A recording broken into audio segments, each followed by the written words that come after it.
I'm starting with this oval plaque that I got at the Dollar Tree. I think it's about 8 by 10, give or take. And for the paint color, I'm using Bellwood by Fusion, and it's a mineral paint, has both a primer and a sealer, and mixing in a little bit of the color Snowdrop just to soften the color and just create a lighter, more muted green. And I blended those together across the surface and let that dry completely. And then off camera, I'm going to add a layer of Mod Podge and let it dry.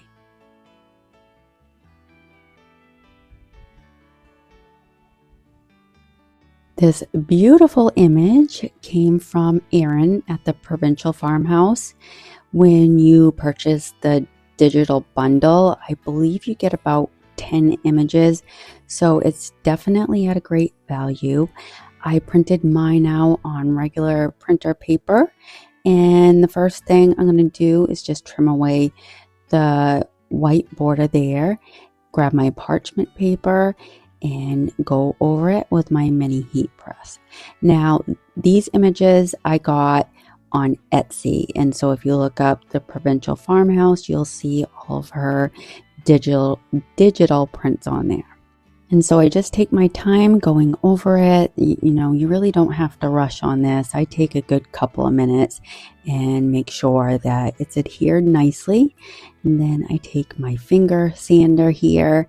You don't need 80 grip. This is just the one that I grabbed. I have several of these, and remove the excess. And this is how we're looking so far.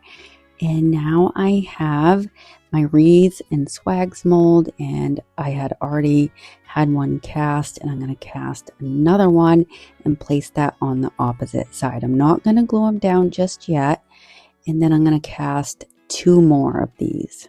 And so I have my mold already dusted with some cornstarch, and I'm working that clay in my hands and rolling it into like a rope shape and pushing it down into that mold with my thumbs and removing the excess.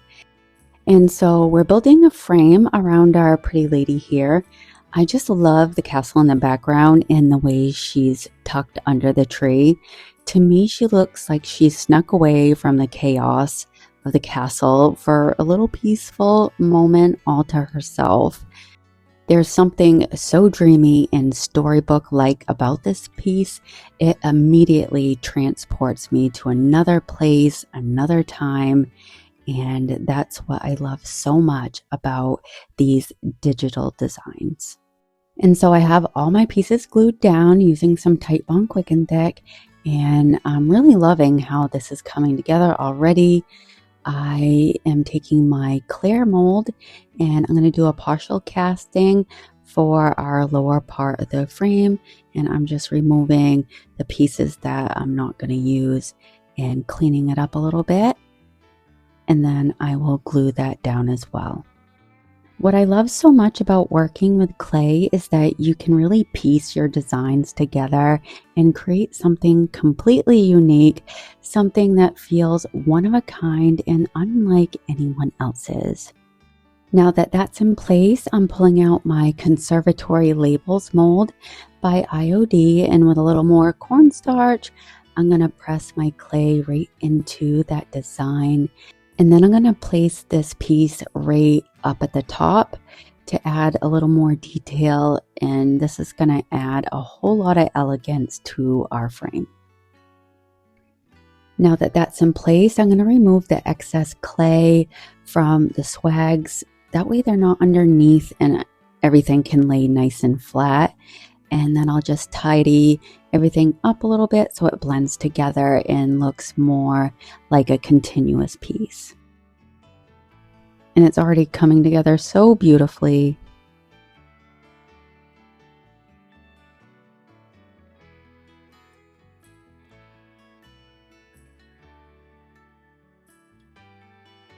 Now I'm going to seal over my image using Pentart's Decoupage Varnishing Glue, and I'm only going to give it one coat and let it dry completely.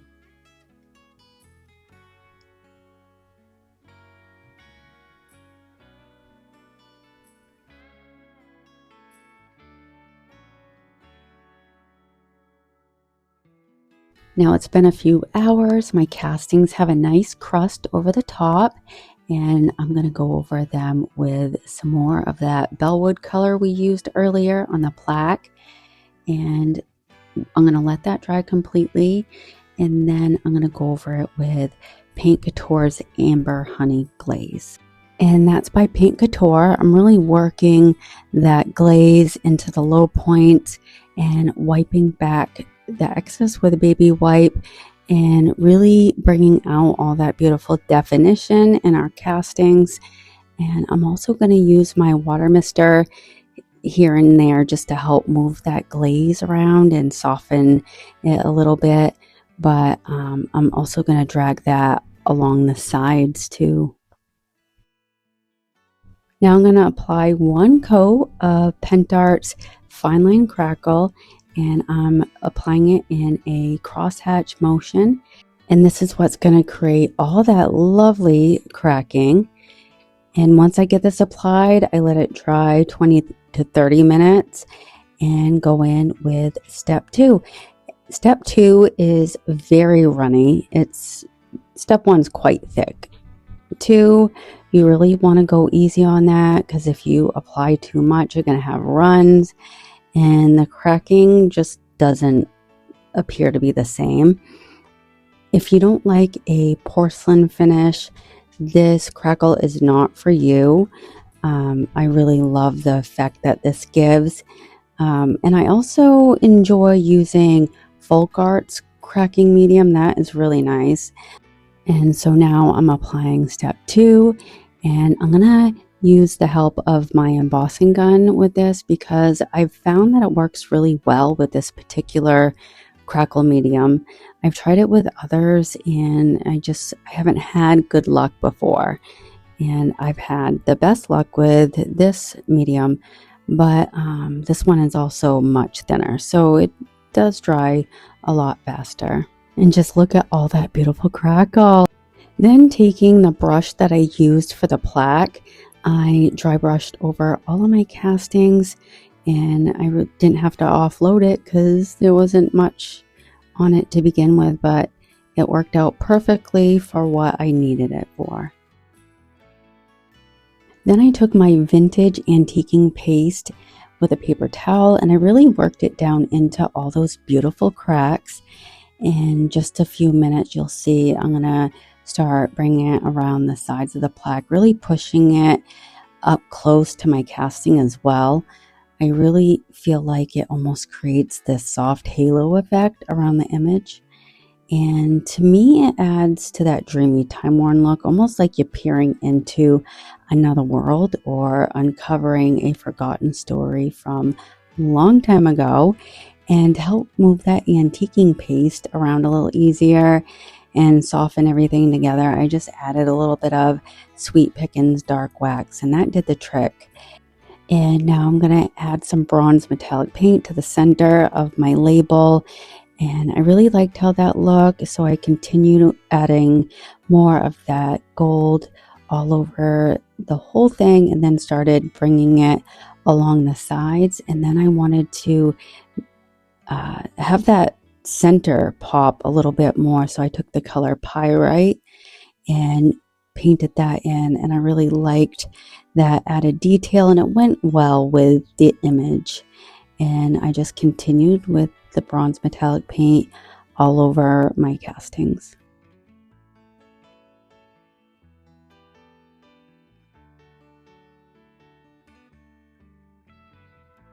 I took that vintage antiquing paste and brought it around the outside edges of my castings just to continue that aged look throughout the entire piece. And I really feel like it finished everything off and helped the frame to stand out even more. And I'm working that color all around the outer edges, and then I'm going to go back in with some clear wax to soften and blend everything together, so it has more of a smooth, cohesive finish. And again, using my paper towel to really blend that out. I really loved how this was looking, but I felt like some of the definition in the casting started to get lost. So I took out my favorite antiquing glaze. It's Van Dyke Brown by Paint Couture, and with a small brush, I'm really gonna start working that down into all those details of the castings to bring everything back forward again. And I'm gonna go over everything, my label and everything, and just let that dry. And of course, I'm wiping it back. I don't want to get too crazy. I want just the low points to get all this lovely glaze. Now that it's dry, I'm taking the color Oyster Pearl, which is another of their Luxe Metallics, and I am going to lightly dry brush over those raised points just to soften everything a little bit and catch the light in a subtle way. I don't want to go overboard with this part. A little bit goes a long way. And that's it for this piece.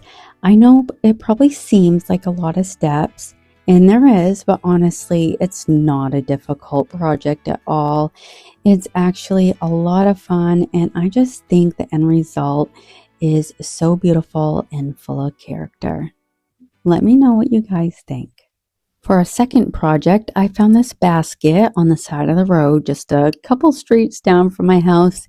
Every year, our town does a big spring cleanup, and if people have things that they want picked up, they place them outside and have a tag on their door so the town knows to collect them. And honestly, a lot of us end up doing a little curbside treasure hunting during cleanup week because you never know what someone else might be throwing away. And that's how I came across this basket, and I could immediately see its potential. So to start, as you can see, I was mixing up some Waverly antique wax with some water to create more of a wash. And I was kind of testing it out at first to see how runny I wanted it and whether I'd need to wipe any back. But honestly, the mixture ended up being perfect. And I love the aged tone it was giving the basket. So I went ahead and coated both the inside and the outside with it. And then I let it dry really well. I actually let this set overnight. Off camera, I did do some repairs to the basket using my Loctite glue and my accelerator, and then this really pretty paper. I don't remember where I got this. I've had it for so long, and I tore that to fit the front and then took this drop cloth and repeated the same thing, fraying up the end so it looks nice and old. And I'm going to start decoupaging the fabric down to my basket first. And I have Pentart's decoupage, varnish, and glue, and I'm going to brush some onto the basket and onto the fabric.